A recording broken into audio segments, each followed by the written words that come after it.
ये कहानी है बिहार के एक छोटे से गांव की, जहां रितु और सुंदर अपनी शादी के 1 महीने बाद ही वहां रहने आते हैं। रितु और सुंदर जिस घर में रहने आते हैं वो घर सुंदर के दादाजी का था। सुंदर के दादाजी की इच्छा थी कि शादी के बाद सुंदर अपने परिवार के साथ इसी घर में रहे। यहाँ का कितना सुहाना मौसम है ना, चारों तरफ हरियाली ही हरियाली है। मुझे तो बहुत अच्छा लग रहा है यहाँ आकर। और मुझे पता था कि हमारा बिहार का गांव तुम्हें जरूर पसंद आएगा।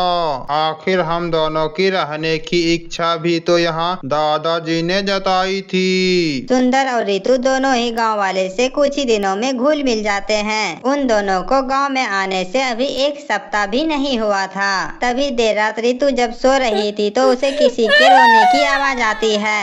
अरे ये आवाज कैसी आ रही है? अरे इतनी रात को कौन रो रहा है? सुनिए ना अजी, सुनिए ना, देखिए बाहर से किसी के रोने की आवाज आ रही है। और क्या तुम भी इतनी रात को मुझे परेशान कर रही हो? तुमने जरूर कोई सपना देखा होगा। रितु अपने पति सुंदर को इतना कहती है कि तभी सुंदर को भी उसे यही आवाज कानों में सुनाई देती है। तभी सुंदर हैरान होकर वहाँ खड़ा हो जाता है। देखा, मेरा सपना सच हो गया ना? आपको भी आई ना कानों तक आवाज? अजी सुनिए, रात बहुत हो गई है, आप बाहर मत जाइएगा। और अगर कोई मुसीबत में हुआ तो?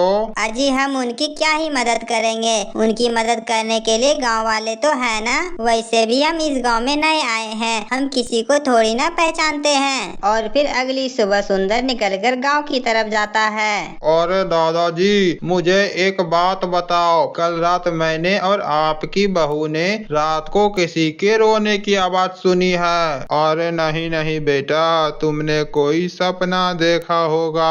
और फूल की काकी, अगर हमने सपना देखा होता तो किसी एक ने देखा होता, दोनों ने एक ही सपना थोड़े देखेंगे। और हम बताइए मजाक थोड़े आपसे कर रहे हैं। अरे ना ना बेटा, हमने तो वैसी आवाज कभी भी नहीं सुना है। जरूर तुम दोनों को कोई वहम हो गया होगा।